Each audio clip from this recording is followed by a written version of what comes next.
Мойын бұлшықеттерінің шандырлары өте күрделі жүйе болып табылады. Неліктен? Себебі біріншіден бұлшықеттердің әртүрлі генетикалық нұсқалардан дамуына байланысты, және екіншіден осы маңда орналасқан мүшелер мен қан тамырлардың, нервтердің орналасуына байланысты, және де мойын бұлшықеттерінің шандырларының күрделі болуына байланысты болып саналады. Біз ендігі Шевкуненконың ұсынған шандырларын сіздерге ұсынатын боламыз. Жалпы Шевкуненконың тұжырымдамасы бойынша мойын аймағы 5 табақшаға бөлінеді дейді. Біріншісі бұл мойынның беткей шандыры, фасция коли суперфициалис. Мынау қызғылт түсті шандыр болып саналады. Ол кеуденің беткей орналасқан шандырының тікелей жалғасы болып саналады, және бұл шандыр тек мускулис платизма, мойынның тері асты бұлшықетінің шандырын құрайды. Және де бұл шандыр желке аймағында айқасып, тұйықталынатын болып саналады. Келесі шандыр бұл мойынның меншікті шандырының беткей табақшасы болып саналады. Көк түспен бейнеленген лямина суперфициалис фасция коли проприя болып саналады.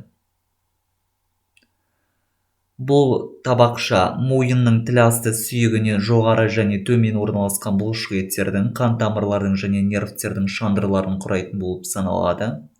Және де шандырдың жоғарғы бөлігі өрлеме бағытта өтеді, төменгі жақ сүйегіне бекиді, және ары қарай бізде шайнау бұлшықеттеріне, сонымен қатар шықшыт безінің шандырына ұласатын болады. Ал төменгі бөлігіне келетін болсақ, ол бұғана сүйегіне және де төс сүйегінің тұтқасына бекиді, және де кеуде бұлшықеті мен дельта тәрізді бұлшықеттердің шандырларына ұласатын болып саналады. Және де бұл шандырдың бүйір қапталы мойын омыртқалардың арқа өсіндісіне қарай ұласып, дәл осы жерде лигаментум нукхамен жалғасатын болып саналады. Жалпы бұл шандырдың негізгі қызметі патологиялық ірің болған жағдайда іріңнің алдыңғы бөлігінен артқы бөлікке қарай ауысуына өз кедергісін тигізу болып табылады, яғни тосқауыл жасайды. Ендігі үшінші шандыр бұл мойынның меншікті шандырының терең табақшасы болып саналады. Жасыл түспен бейнеленген лямина профунда фасция коли проприя.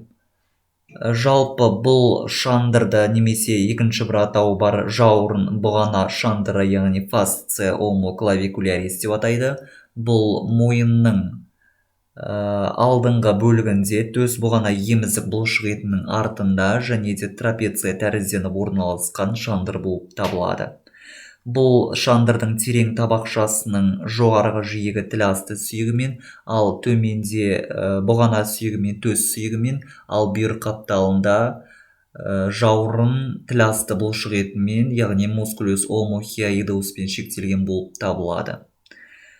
Жалпы табақшаның бүйір қапталы жауырын тіласты бұлшықеттеріне қарай өтетін болып саналады, және қалыңдап жауырын бұғана атты апоневрозды табақшаны түзеді өз кезегінде.